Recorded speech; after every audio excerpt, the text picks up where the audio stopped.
Medical హబ్గా human క్యాపిటల్గా తీర్చిదిద్దాలనే ఒక గొప్ప ఆశయంతో అనేక అద్భుతమైన సంస్కరణలను తీసుకొచ్చినటువంటి ఏకైక నాయకుడు మా నాయకుడు జగన్మోహన్ రెడ్డి గారు.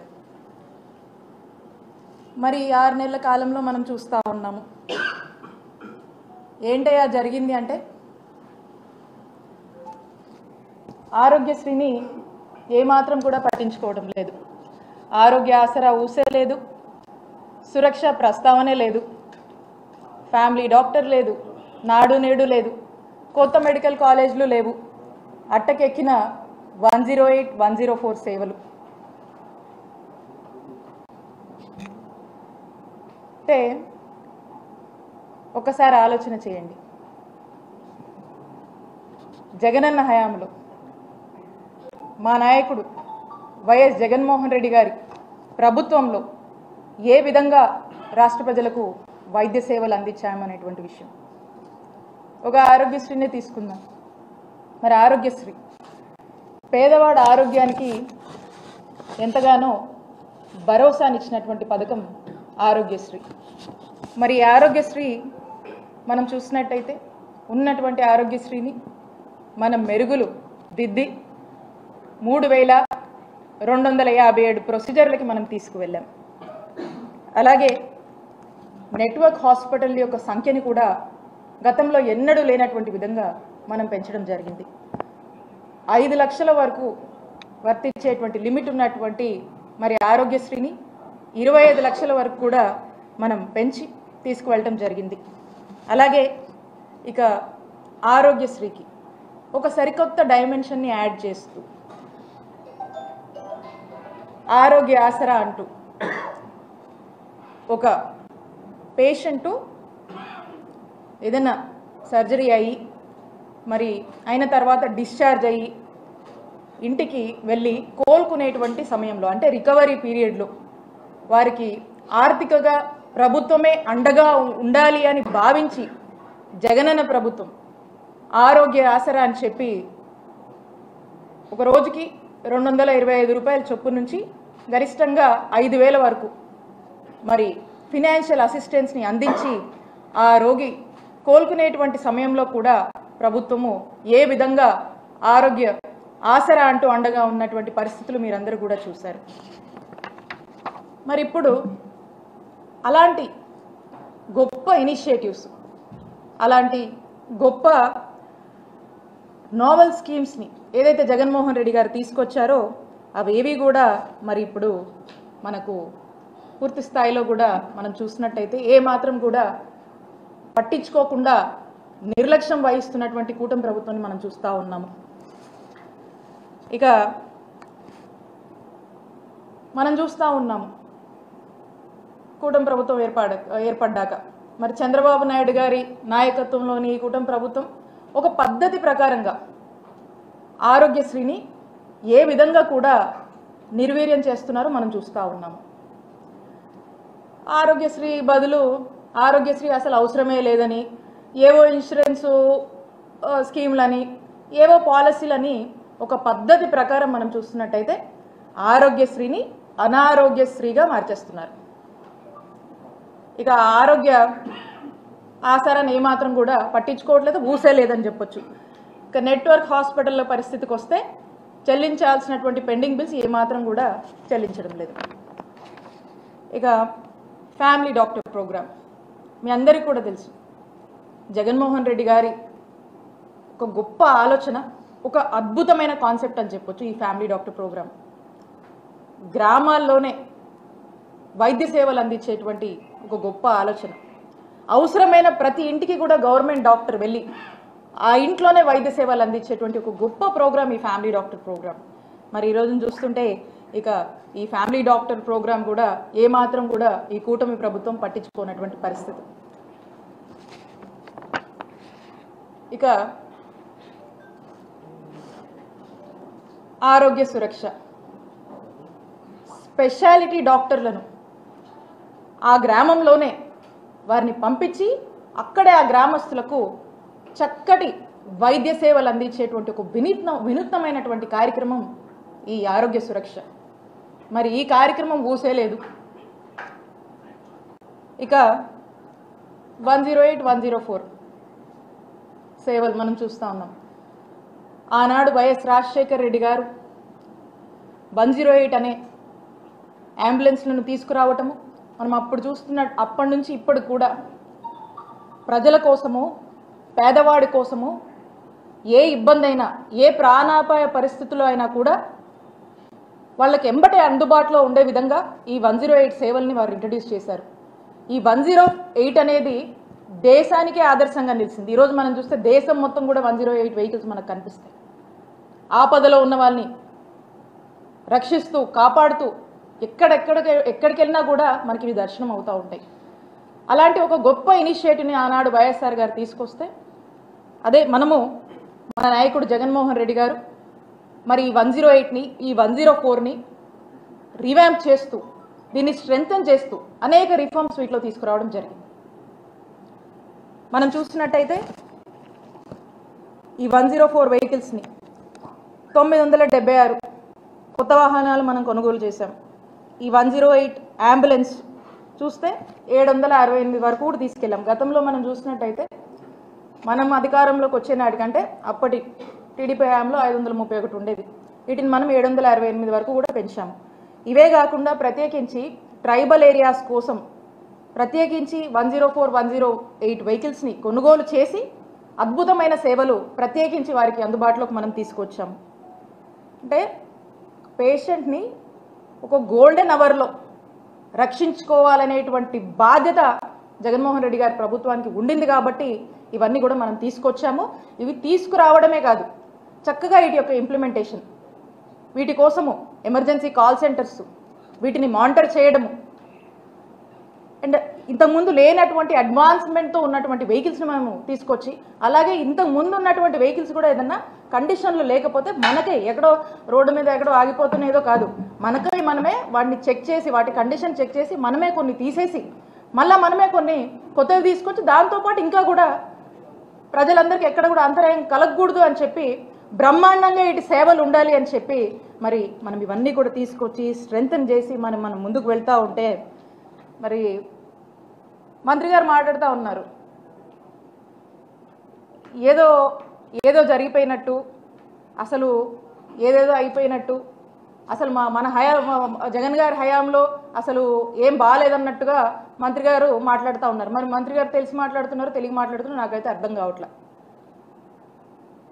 మీ అందరు కూడా తెలుసు, జగన్ గారి హయాంలో మా ప్రభుత్వంలో 108 సేవలు ఫోన్ చేసిన 15 నిమిషాలకి, అర్బన్ ఏరియాస్లో ఫోన్ చేసిన 15 నిమిషాలకి వెహికల్ అక్కడ ఉండేలాగా మేము దానికి కావాల్సినటువంటి చర్యలు అన్నీ కూడా తీసుకున్నాం. మరి ఈ రోజున కూటమి ప్రభుత్వం వచ్చాక ఎవరన్నా ప్రాణాపాయంలో ఉండి 108కి ఫోన్ చేస్తే గంటల తరబడి కూడా వెయిట్ చేయాల్సినటువంటి పరిస్థితి. అంటే ఒక్కటి ఆలోచించండి, అంటే ఈరోజు ఎవరికన్నా ఒక ఇబ్బంది వస్తే 108 రావాలంటే గంటల తరబడి వెయిట్ చేస్తున్నామంటే ఎవరిది బాధ్యత? ఆ ప్రాణాపాయంలో ఉన్నటువంటి వ్యక్తికి ఏమన్నా అయితే బాధ్యత ప్రభుత్వానికి కాదా అండి? ఏంటి ఈ నెగ్లిజెన్సీ? ఈ నెగ్లిజెన్సీ మీది కాదా?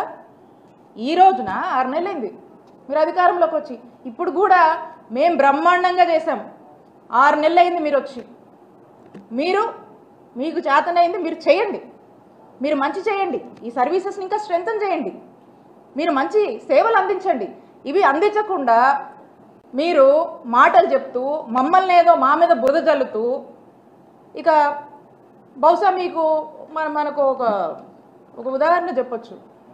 ఏదైనా ఒక కుక్కని మనం చంపేయాలనుకోండి, దానికి ముందే పిచ్చిది అని ముద్రేస్తారు.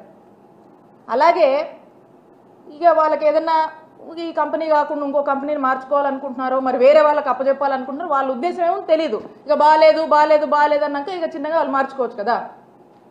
సో కాబట్టి ఇలాంటి మీన్ థాట్స్ ఉండి ఏదో జగన్మోహన్ రెడ్డి గారి ప్రభుత్వం మీద బురదేస్తే అయిపోతుంది అని చెప్పి ఇలాంటి మాటలు చెప్తే ప్రజలందరికీ కూడా తెలుసు ఏ విధంగా మేము వైద్య సేవలు అందించామో. ఈ రోజున మీరు మంచిగా అందించాల్సినటువంటి బాధ్యత రాష్ట్ర ప్రభుత్వం మీ మీద ఉంది. మీ బాధ్యతని మీరు సక్రమంగా నెరవేర్చండి అని తెలియజేస్తున్నాం. ఇక medical colleges.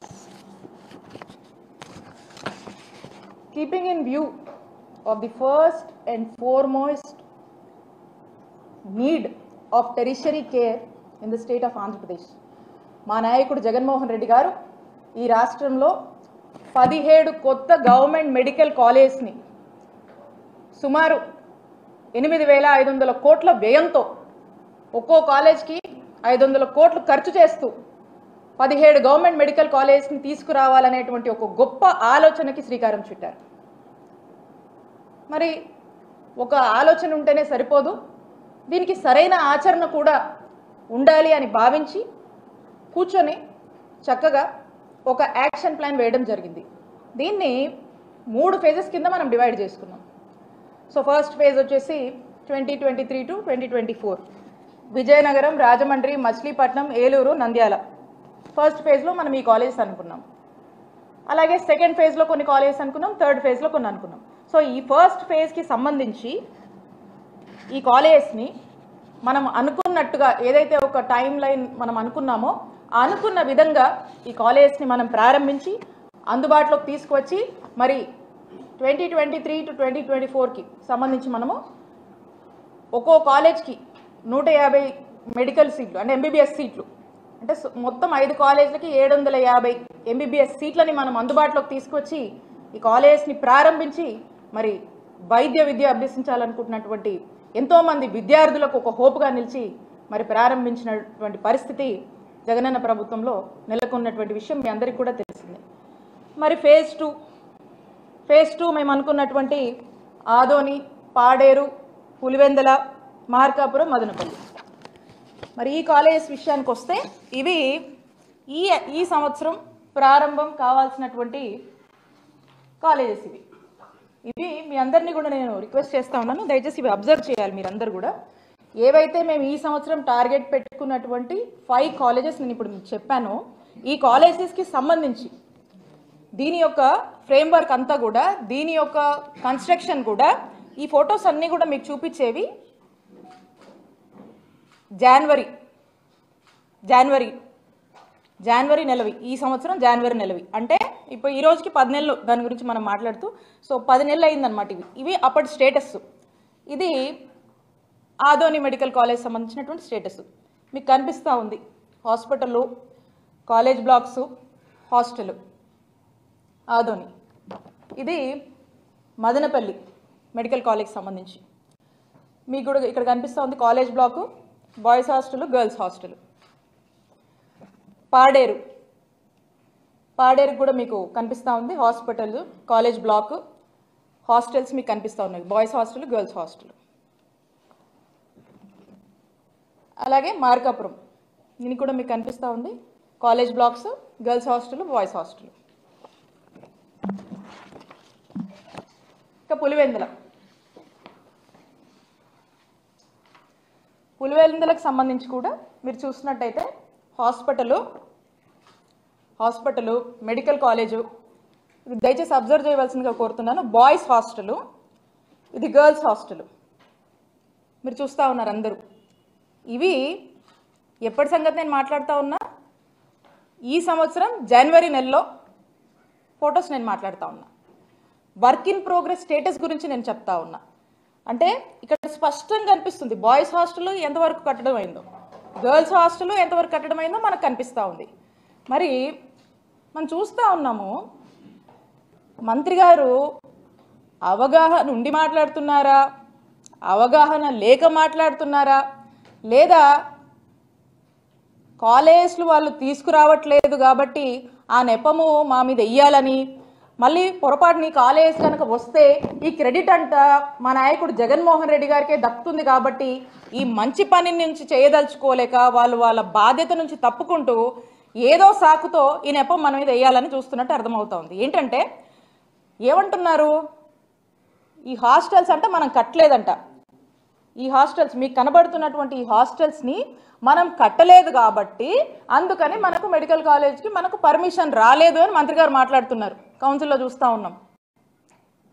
జనవరిలోనే ఇక్కడ దాకా ఈ హాస్టల్స్ వస్తే ఆ తర్వాత మనకు కోడ్ వచ్చింది.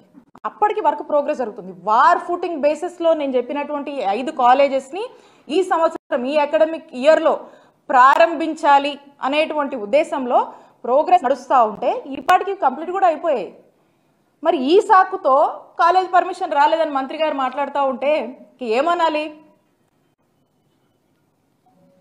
ఇదే కాదు, ఇంతలా ఈ స్టేటస్ ఇలా ఉంటే మళ్ళా దీన్ని మాకు ఈ కాలేజ్ వద్దని, మాకు ఈ కాలేజ్ పర్మిషన్ వద్దని చెప్పేసి మళ్ళీ వీళ్ళే నేషనల్ ఎన్ఎంసీకి లెటర్ రాస్తారు.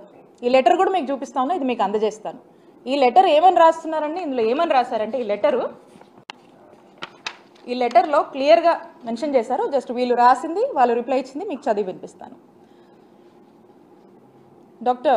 Bayasa Government Medical College, Pulivendala had submitted its application for the establishment of the new UG Medical College for the academic year 2024 to 25 after the decision taken by the first appeal committee of the commission. The Medical Assessment and Rating Board granted the letter of permission for establishment of new medical college with 50 MBBS seats at Dr. Bayasa Government Medical College, Pulivendala, Andhra Pradesh. ఇది first వాళ్ళు ఇచ్చారు. దీంట్లో వాళ్ళు 50 సీట్లకు Pulivendula medical కాలేజ్కి permission grant చేస్తే next ఏమైందంటే వీళ్ళు లేమన్ లెటర్ పెడతారు. Mean while the NMC has received a letter dated 10/9/2024 from the office of the DME Andhra Pradesh stating that Dr. Bayasa Government Medical College, Pulivendala is not in a position to offer the infrastructure facilities completely for the upcoming students. Due to the delay in the execution of works, hence requested NMC not to consider admissions in this academic year 2024 to 25. ఇది మన వాళ్ళు రాశారు. మన వాళ్ళు మనమే రెడీగా లేము, అసలు ఏం ఫెసిలిటీస్ లేవు, అడ్మిషన్ మాకొద్దు అని చెప్పి మన వాళ్ళు రాశారు. In view of the aforesaid request of DME Andhra Pradesh Medical and Assessment Rating Board, NMC has decided to withdraw the letter of permission dated 16/8/2024 issued to Dr. Bayasa Government Medical College, Pulivendala for the academic year 2024 to 25. Accordingly, the letter of permission dated 16/8/24 issued to the college is hereby withdrawn with immediate effect. The DME Andhra Pradesh is requested not to allocate any student to this college. This is the withdrawal letter. దీని అర్థం ఏంటన్నా, వచ్చేదాన్ని కూడా వద్దని చెప్పి దానికి కారణాలు కూడా మీరే చూపించి మీరే లెటర్ రాసి వస్తున్నటువంటి పర్మిషన్స్ని కూడా ఆపినటువంటి ఘోరమైన చరిత్ర ఈ దేశ చరిత్రలో ఒక కూటమి ప్రభుత్వానికి ఆంధ్రప్రదేశ్ రాష్ట్రానికే దక్కుతుంది. ఎవ్వరు కూడా ఇట్లాంటి దుస్సాహసం చెయ్యరు. నాకు అర్థం కాక అడుగుతా ఉన్నా, ఈ అన్ని కాలేజీలతో పాటు పులివెందుల కూడా మనం అనుకుంటున్నటువంటి 17 మెడికల్ కాలేజ్లో భాగమే కదా, పులివెందుల కూడా ఈ రాష్ట్రంలో భాగమే కదా, అదేదో ఫారిన్ కంట్రీలో లేదు కదా. ఎందుకంత కోపం మీకు, ఎందుకంత కక్ష మీకు పులివెందులంటే? మీ బాధ్యత కాదా?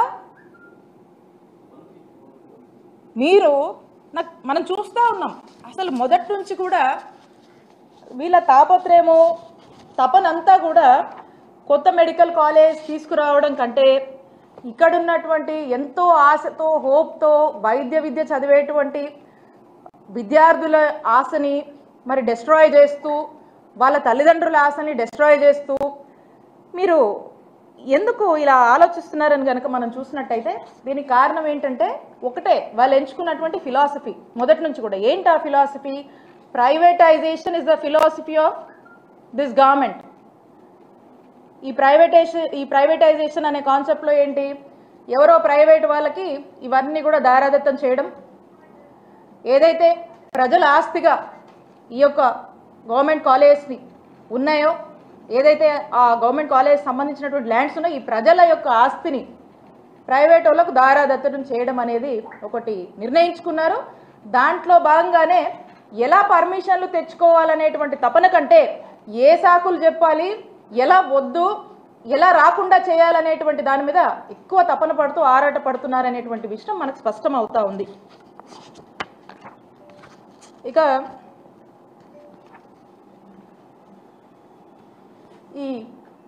ఈ కాలేజ్ మీరు చూశారు.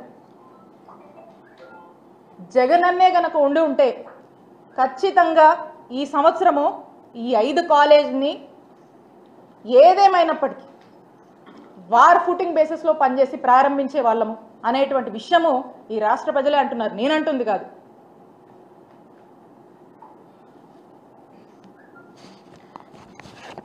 కాబట్టి నేను ఒకటే చెప్తా ఉన్నా, ప్రజల తరఫున మేము మిమ్మల్ని అడుగుతా ఉన్నాం.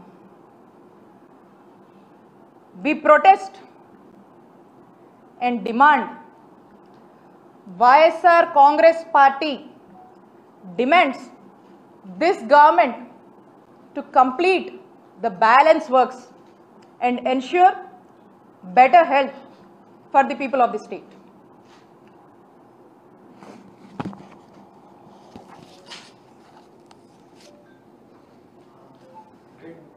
మెడికల్ కాలేజీకి ఇచ్చిన సొమ్ముని వీరు డైవర్ట్ చేశారు, వేరే కాలేజీలకి వేరే పథకాలకు వాడుకున్నారని మంత్రి అసెంబ్లీలో చెప్తా ఉన్నారు. అసలు మంత్రి గారు అదే నేను ఇందాక మాట్లాడుతూ ఉన్నా, అవగాహన ఉండి మాట్లాడుతున్నారో అవగాహన లేక మాట్లాడుతున్నారో మనకు అర్థం కావట్లేదు, లేదా అవగాహన ఉండి కూడా బురద జల్లే ప్రయత్నం చేస్తున్నారు అనేటువంటి విషయం కూడా మనకు స్పష్టం అవుతా ఉంది. ఎందుకంటే మనం తీసుకున్న బడ్జెట్ ఏంటో అసలు మనం చూసుకుంటే మనం 17 గవర్నమెంట్ మెడికల్ కాలేజ్ని తీసుకురావాలనుకున్నాం. ముఖ్యమంత్రి గారి ఆలోచన ఏంటి, 8,500 ఖర్చు అవుతుంది. ఈ 8,500 ఖర్చు అనేది ఎవరో ఇస్తారనో ఏదో అవుతుందని అనుకోలే. మన రాష్ట్ర ప్రభుత్వం నుంచి మనం దీనికంటూ పర్టికులర్ బడ్జెట్ని మనం కేటాయించుకొని, నిధులు కేటాయించుకొని మన రాష్ట్ర ప్రభుత్వం తరఫున వీటిని మనం కట్టుకోవాలనుకున్నాం. ఒక 3 కాలేజీలకు మాత్రం కేంద్రం నుంచి 195 crores చొప్పున 3 కాలేజీలకి, పాడేరు, మచిలీపట్నం, పిడుగురాల, ఈ 3 కాలేజ్కి కేంద్రం మనకు సపోర్ట్ చేస్తుంది. అది కూడా 195 crores for each college. Rest అంతా కూడా మన స్టేట్ బడ్జెట్ నుంచే మనం ఖర్చు చేయాలనేటువంటి ఒక యాక్షన్ ప్లాన్తోనే మనం ముందుకు వెళ్ళడం జరిగింది. ఎంత అవసరం అవుతాయో అంతే ఖర్చు పెడతాం. స్టేజ్ ఆఫ్ వర్క్, ఏ స్టేజ్లో వర్క్ ఉంది, మనం యాక్షన్ ప్లాన్ ఏంటి, ఈ సంవత్సరానికి 5 కాలేజ్ చొప్పున తీసుకున్నాం. లాస్ట్ దానికి 5 కాలేజీలకు ఎంత ఖర్చు పెట్టాలో దానికి ఖర్చు పెట్టాను ప్రారంభించుకున్నాం. ఈ సంవత్సరం తీసుకొచ్చేటువంటి 5కి ఎంత అవసరం అవుతుందో దాన్ని చూసుకొని ఖర్చు పెట్టుకుంటాం జాగ్రత్తగా. వచ్చే సంవత్సరం తీసుకురావాల్సిన 7 కోసం ఎంత అవుతుందో దాన్ని బట్టి, ఆ వర్క్ స్టేజెస్ని బట్టి, వర్క్ ప్రోగ్రెస్ని బట్టి, మన యొక్క ప్లాన్ ప్రకారం మనం ఏదైతే ఒక టార్గెట్ పెట్టుకున్నామో దానికోసం ఎంత అవుతుందో అంత పెట్టుకుంటాం. కానీ ఒకేసారి తెచ్చేయడం ఉండదు, అలా అని చెప్పి ఇక్కడ ఎక్కడికో పంపడం. ఎలా ఉన్నా కూడా పరిస్థితులు ఎలా ఉన్నా సమకూర్చి అవసరమైనంత వరకు ఖర్చు చేసుకుంటూ ముందుకెళ్ళేటువంటి బాధ్యత రాష్ట్ర ప్రభుత్వంగా మా మీద ఉంది. మేము అలాగే చేసాము. ఇక మంత్రి గారు ఏదో బురద జల్లాలని మాట్లాడుతున్నారు కాబట్టి ఇక మంత్రి గారు ఇవి కూడా అర్థం కాకపోతే మనం చేసేది ఏం లేదు. ఎందులో జరిగింది, ఎక్కడ జరిగింది?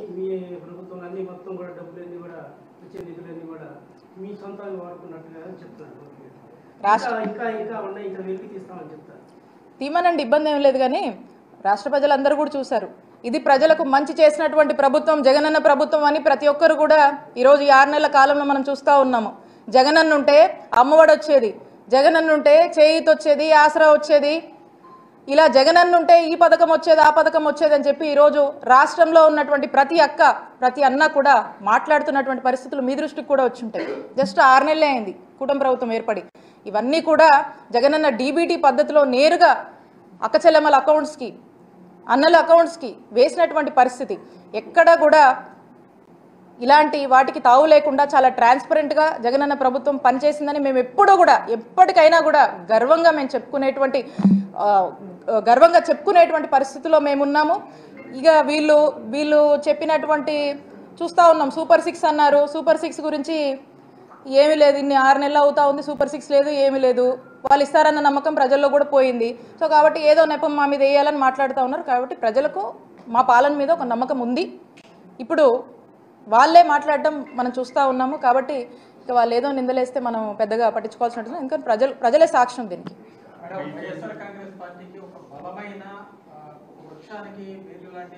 సోషల్ మీడియాని ప్రణాళిక ప్రకారం అరెస్టులు, భయాలు పెడతారా? సోషల్ మీడియాని నిర్వీర్యం చేసి మీ పార్టీ దూరం చేయడానికి అవును. ఇప్పుడు వైఎస్ఆర్ కాంగ్రెస్ పార్టీ అంటే ఈరోజు మేము అపోజిషన్లో ఉన్నామండి. అపోజిషన్లో ఉన్నాము, ప్రజల వాయిస్ లాగా ఉన్నాము, వాయిస్ ఫర్ ద పీపుల్ లాగా ఈరోజు వైఎస్ఆర్ కాంగ్రెస్ పార్టీ పనిచేస్తుంది. మీరు ఏదైతే ఏవైతే మాటలు చెప్పి అధికారంలోకి వచ్చారో కూటమి ప్రభుత్వము, మరి మీ హామీలన్నీ ఏమైనాయి అని ఈరోజు సోషల్ మీడియా వేదికగా మా వైఎస్ఆర్ కాంగ్రెస్ పార్టీలో ఉన్నటువంటి యాక్టివిస్టులు కానీ ఫాలోవర్స్ కానీ ప్రశ్నిస్తే మీరు ఆ ప్రశ్నించడం తట్టుకోలేక అలా మమ్మల్ని ప్రశ్నించొద్దు, సో ఈ సోషల్ మీడియా ప్లాట్ఫామ్స్లో ఏ ప్లాట్ఫామ్స్లో మమ్మల్ని ప్రశ్నించొద్దు అనేటువంటి ఒక ఇది ఉంది కాబట్టి, ఎందుకంటే వాళ్ళు చేయడానికి కూడా ఇలా చేసింది ఏం లేదు. సో ప్రశ్నించొద్దు అనేటువంటి ఉద్దేశంలో రాష్ట్ర వ్యాప్తంగా కూడా ఒక డ్రైవ్ మాదిరిగా సోషల్ మీడియా వాళ్ళందరినీ కూడా ఏ విధంగా ఇబ్బంది పెడుతున్నారు, ఎక్కడ లేనివి ఎప్పుడూ వినలేనటువంటి సెక్షన్ల గురించి కొత్త కొత్త వాటి గురించి మాట్లాడుతూ మరి ఏ విధంగా జైళ్ళకు పంపిస్తున్నారు సోషల్ మీడియా కేసుల్లో. సో కాబట్టి దీన్ని బట్టి అర్థమవుతుంది గొంతు నొక్కేసే ప్రయత్నం చేస్తూ ఉన్నారు. మేమేం భయపడము, విల్ ఫేస్ ఇట్. అంటే మీరు పెట్టిన కేసుని పరిగణలోకి తీసుకుంటా మీ మీద కూడా కేసు రెడీ చేస్తున్నారు అనేది చూస్తున్నారు కదా. నేను గతంలో కూడా చెప్పాను, ఎలా ఉందంటే బయాజ్డ్గా వెళ్తున్నారు. ఇదో లా అండ్ ఆర్డర్ అంటే ఒకటే పార్టీకి బయాజ్డ్గా వెళ్తూ ఉన్నారు. వాళ్ళకు ఒక న్యాయం, మనకు ఒక న్యాయం. చాలాసార్లు చెప్పారు, లా కెనాట్ బి సెలెక్టివ్గా ఉండకూడదు, అందరికి ఒకటే న్యాయం, చట్టం దృష్టిలో అందరూ ఒకటే కదా. సో ఈ బయాజ్గా వెళ్తున్నటువంటి పరిస్థితులు ఈ రాష్ట్రంలో నెలకొన్నాయని మనకు మొదటి రోజు నుంచి కూడా మనకు అర్థమవుతుంది. 6 నెలల్లో మనం చూస్తూ ఉన్నాం కూటమి ప్రభుత్వం వచ్చిన దగ్గర నుంచి. కాబట్టి ఇలా చేస్తూ ఉన్నారు. ఏదేమైనప్పటికీ ఏం చేసినా కూడా వైఎస్ఆర్ కాంగ్రెస్ పార్టీ గట్టిగానే ప్రొటెస్ట్ చేస్తూ ఉంటుంది, ప్రజల పక్షాన్ని నిలబడి పోరాడుతూనే ఉంటుంది, ప్రజల కోసం పోరాడుతూ ఉంటుంది. తనపై పోస్టులు పెడితే ఆవేదన వ్యక్తం చేసిన మంత్రి విడుదల రజని గతంలో మాపై పోస్టులు పెట్టారు, లోకేష్ బాబు మీద వీడియోలు చేశారు, అప్పుడు ఎందుకు స్పందించలేదు మా మంత్రిగా ఉన్న విడుదల రజని? ఇప్పుడు ఆవేదన వ్యక్తం చేస్తుంది, కన్నీరు కాలుస్తుంది, బాధ వ్యక్తం చేస్తుంది అని చెప్పి మీ మంత్రి స్వయంగా, మీ విద్యాశాఖ శాఖ మంత్రి, మీ బీసీ పెట్టే ఇప్పుడు మంత్రిగా ఉన్నారు, ఆమె ఆరోపణ చేస్తుంది. ఏమంటారు మేడం దీని మీద? అన్న మీరు చూస్తూ ఉన్నారు, ఫ్రిక్షన్కి కూడా ఒక హద్దు ఉంటుంది, ఫ్రిక్షన్ కూడా ఒక లిమిట్ ఉంటుంది. మేము ఎమ్మెల్యేలుగా ఉండి మేము మంత్రులుగా పనిచేసి మాకు ప్రజలకు సంబంధించినటువంటి ఎన్నో బాధ్యతలు మా మీద ఉంటాయి, మంచి చెడ్ల గురించి బాధ్యతలు ఉంటాయి, అడ్మినిస్ట్రేషన్ మేము నడపాలి. ఎవరి మీదో కేసులు పెట్టి వాళ్ళని అంత ఫాలోఅప్ చేసి వాళ్ళు ఇచ్చే ఒక కుక్డ్ నెరేటివ్ వాళ్ళు ఏదో ఒక వాంటెడ్గా చేస్తున్నటువంటి దాని మీద మనం ఏం చేస్తామో ఫ్రిక్షన్ కూడా ఒక హద్దు ఉంటుంది. మాకంత అవసరమూ లేదు, మేము ఎప్పుడు అట్లాంటివి చేయలేదు.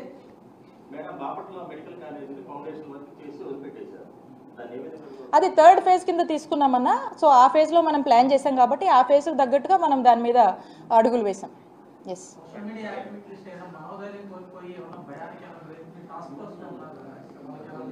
ఖచ్చితంగా వాళ్ళకు మంచి భరోసాని ఇస్తాము. మా నాయకుడు ఉన్నాడు, మా నాయకుడు జగన్మోహన్ రెడ్డి గారు అంటేనే మాకు భరోసా. కాబట్టి అందరూ ధైర్యంగానే ఉన్నారు.